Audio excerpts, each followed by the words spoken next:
सल्लल्लाहु अलैहि वआलिहि वसल्लम, सल्लल्लाहु अलैहि वआलिहि वसल्लम। महबूब की महफिल को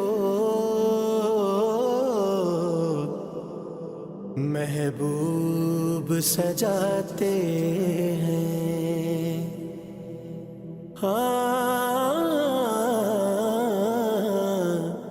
आउज़ुबिल्लाहि मिनश्शैतानिर्रजीम बिस्मिल्लाहिर्रहमानिर्रहीम वबिही नस्तईन वहुवा खैरुल मुईन व सल्लल्लाहु अला मुहम्मदिन व आलिहि त्वाहिरीन। अम्मा बादु फ़क़द क़ाल अल्लाहु तबारक व तआला फ़ी मुहकम किताबिहिल मुबीन व क़ौलुहुल हक़। बिस्मिल्लाहिर्रहमानिर्रहीम। लक़द काना लकुम फ़ी रसूलिल्लाहि उस्वतुन हसनह सदक़ल्लाहुल अलीयुल अज़ीम। नाज़रीन किराम, अस्सलामु अलैकुम व रहमतुल्लाहि व बरकातुहू। सैयद अहसन रज़ा नक़वी आपकी खिदमत में हाज़िर खिदमत है। कायम टीवी कनाडा की नशरियात बमुनासबत माह मुबारक रबीउल अव्वल विलादत बासआदत हज़रत मोहम्मद मुस्तफ़ा सल्लल्लाहु अलैहि वसल्लम के हवाले से मुख्तलिफ़ प्रोग्राम्स आपकी खिदमत में पेश किए जा रहे हैं। आज की हमारी नशिस्त का मौजू बमुनासबत रसूलुल्लाह सल्लल्लाहु अलैहि वसल्लम हमने मौजू मुंतखब किया है सादिक़ और अमीन। ये दो अलक़ाबात रसूलुल्लाह के, अगरचे कि रसूलुल्लाह की सीरत और रसूलुल्लाह के अलक़ाबात, रसूलुल्लाह के मनाक़िब, रसूलुल्लाह के फ़ज़ाइल कुरान और सुन्नत में, सीरत में जा बजा हमें नज़र आते हैं। लेकिन बिलख़ुसूस ये दो अलक़ाबात के जो हम बचपन से सुनते आ रहे हैं, रसूलुल्लाह के दो अलक़ाबात हैं सादिक़ और अमीन। वैसे तो रसूलुल्लाह के बहुत से अलक़ाबात हैं, बहुत सी आपकी सिफ़ात हैं, बहुत सी खुसूसियात हैं, बहुत से फ़ज़ाइल हैं, लेकिन ये जो दो सिफ़ात हैं कि जिनका तज़किरा आज हम आपकी खिदमत में मौजू के उन्वान से पेश कर रहे हैं, ये बहुत ज़्यादा अहम है क्योंकि इन दो सिफ़ात का ताल्लुक़ रसूलुल्लाह की ज़िंदगी में, पूरी ज़िंदगी पर मुहित है। लेकिन बिलख़ुसूस ये दो अलक़ाबात वो हैं कि जो रसूलुल्लाह ने ख़ुद मुंतख़ब नहीं किए या खुदावंद मुतआल ने रसूलुल्लाह से मंसूब नहीं किए, बल्कि ये दो ख़ास अलक़ाबात कुफ़ार व मुश्रिकीन ने ख़ुद रसूलुल्लाह को अता किए आपके फ़ेल की वजह से। वो क्या है फ़ेल का? देखिए, दुनिया में हर इंसान अगर कोई काम अंजाम देता है तो उस काम को अंजाम देने की बिना पे उस शख्स के साथ उस खुसूसियत को मंसूब कर दिया जाता है। मसलन अगर कोई शख्स अच्छी तकरीर करता है तो उसके नाम के साथ ख़तीब का लफ्ज़ या वाइज़ का लफ्ज़ मंसूब कर दिया जाता है।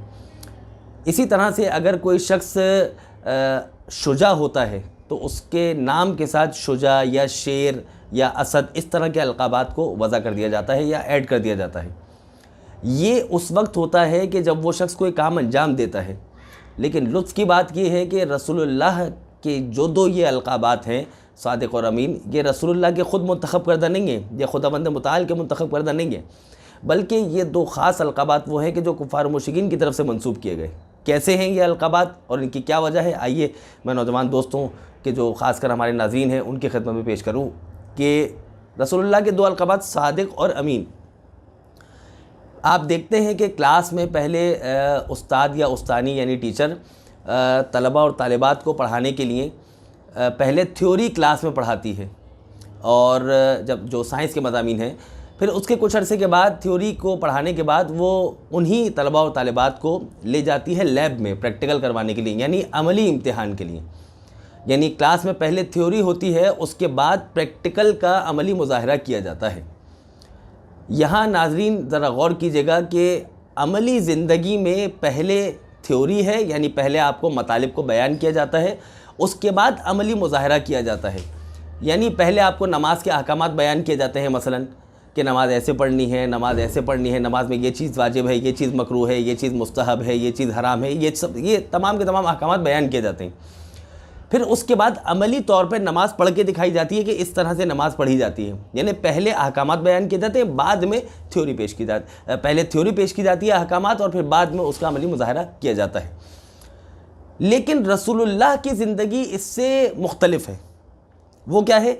रसूलुल्लाह ने पहले अमल करके दिखाया, रसूलुल्लाह ने पहले प्रैक्टिकल करके दिखाया, यानी सच को बोल के दिखाया, अमानत की पासदारी करके दिखाई।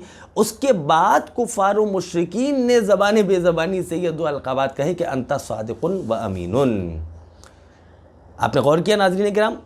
यानी आम ज़िंदगी में पहले थ्योरी है, बाद में प्रैक्टिकल है। रसूलुल्लाह की ज़िंदगी में पहले प्रैक्टिकल है, अमल है, आपने सच बोल के दिखाया, अमानत की पासदारी करके दिखाई। उसके बाद कुफ़ार और मुश्रिकीन ने खुद कहा कि आप सादिक और अमीन हैं, आप सच्चे हैं और आप अमानतदार हैं।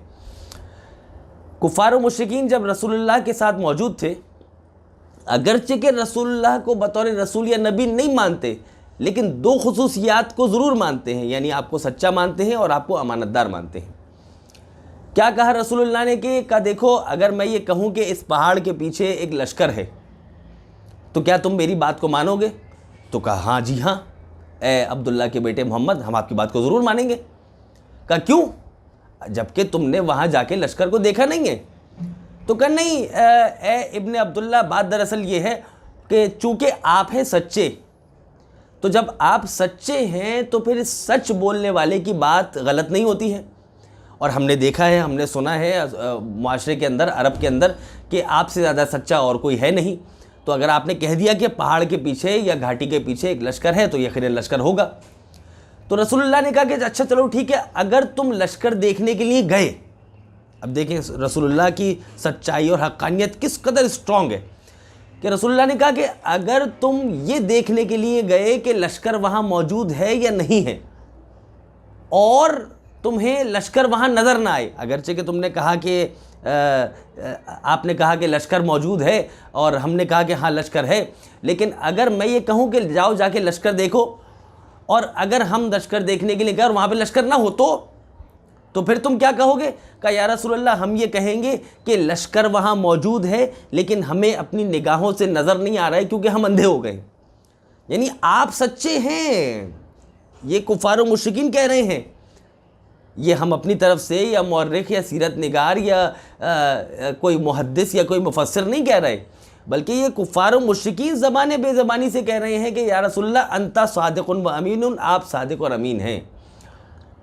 इस बात पर अगर अज़ीज़ान मोहतरम और हमारे नाज़रीन किराम इस बात पर गौर करें कि रसूलुल्लाह जैसा सादिक़ और रसूलुल्लाह जैसा अमीन हमें कायनात में नज़र नहीं आएगा। अब तक तो हमने बात की रसूलुल्लाह के सिद्क़ पर, यानी सच्चाई पर। आइए ज़रा अमानतदारी पर भी बात करते हैं और यहीं पर ही बात को तमाम करते हैं। कहा देखिए, रसूलुल्लाह ने शब-ए हिजरत, जब मक्के से रसूलुल्लाह मदीने की तरफ हिजरत फरमा रहे थे, तो रसूलुल्लाह ने हज़रत अली को बुलाया। कहा या अली, इस नुक्ते पर गौर कीजिएगा हमारे नाज़रीन, कि ए अली मेरे बिस्तर पे सो जाइए।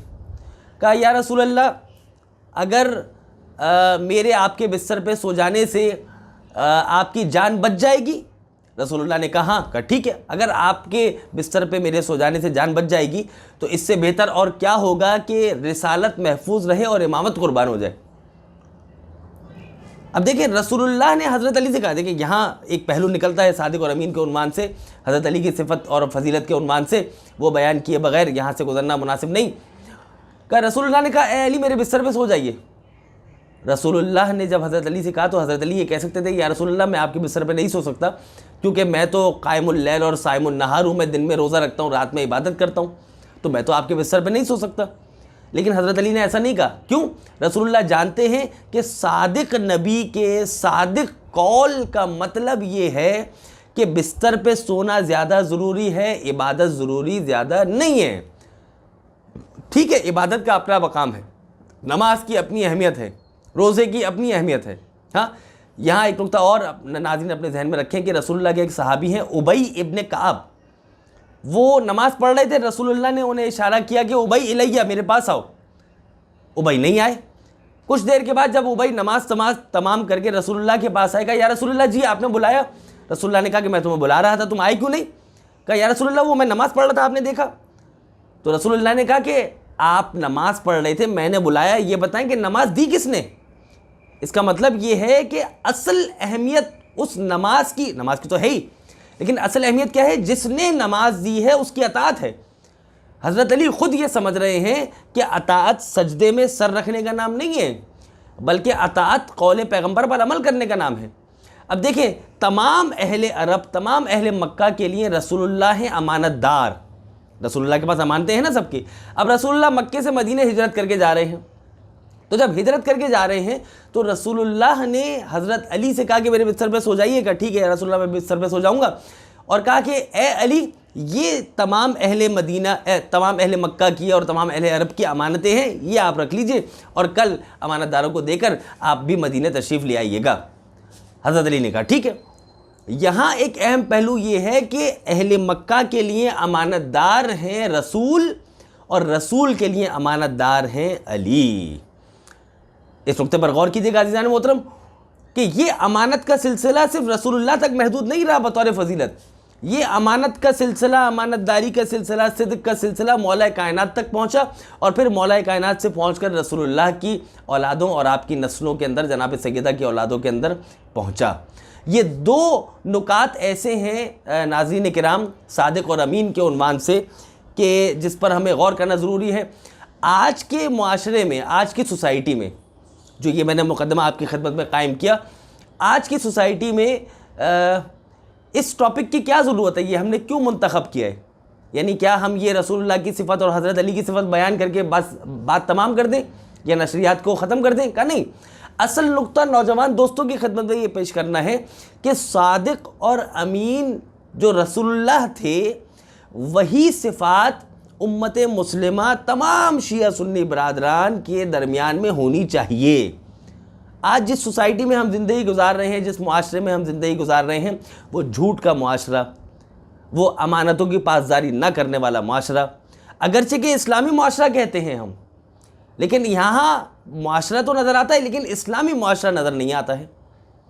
तो उसके लिए क्या करना चाहिए कि रसूलुल्लाह की सीरत को फोकस करना चाहिए, रसूलुल्लाह की सीरत से नुकात को अखज़ करना चाहिए कि आप सादिक़ और अमीन थे तो उनकी उम्मत को भी सादिक़ और अमीन होना चाहिए। क्यों? आइए एक नुक्ता पेश करके बात तमाम करते हैं। देखिए, जो शख्स झूठा होता है, रसूलुल्लाह सच्चे थे ना तो उनके मानने वाले भी सच्चे होने चाहिए। जो शख्स झूठा होता है उसकी सोसाइटी में क्रेडिबिलिटी ख़त्म हो जाती है, यानी उसका वक़ार ख़त्म हो जाता है, उसकी वक़्त और उसकी अहमियत मुआशरे में ख़त्म हो जाती है, उसके कौल की अहमियत नहीं रहती। अगर बिलफर्ज सच्चा आदमी कोई झूठ बोल दे तो कोई उसकी बात पे अमल नहीं करेगा, ना यकीन करेगा। क्यों? का वो साहब जो इतने बड़े आलिम है वो झूठ बोल लेते, का नहीं, यकीन ही नहीं कर सकते हम। लेकिन अगर कोई झूठा आदमी 100 कुरान सर पे रख के भी कोई सच बात कहे तो उसकी बात पे यकीन ही नहीं करेगा, क्योंकि झूठे आदमी के लफ्ज़ की और अल्फाज की क्रेडिबिलिटी मुआशरे में है ही नहीं। और वैसे भी जितने भी हमारे मईशत के मामलात हैं, फाइनेंस के मामलात हैं, ये सच बोलने से चलते हैं, अमानत की पासदारी से चलते हैं। ये जितने भी बिजनेसेस और जितने कारोबारी और तिजारती मराकज़ हैं हमारे, और जो अफराद हैं जो उससे ताल्लुक़ रखते हैं, हमारे नाज़रीन में से भी बहुत से हैं, का वो इस बात को फोकस करते हैं कि अगर ज़बान की अहमियत रहेगी तो फिर मुआशरे में हमारा नाम और वक़्त रहेगा। तो हमें सादिक़ रसूल और अमीन रसूल की सीरत को अपने अंदर अपनाना चाहिए और हमें भी सच बोलने वाला बनना चाहिए और अमानत की पासदारी करते रहना चाहिए। मैं यहाँ पर अपने तमाम नाज़रीन से इससे पहले कि खुदा हाफिज़ कहूँ, मैं दुआ करता हूँ कि परवरदिगार आलम हम सब को सादिक़ और अमीन रसूल की सीरत को अपनाने और उस पर अमल पैरा होने की तौफ़ीक़ अता फ़रमाए। वमा अलैना इल्लल बलागुल मुबीन।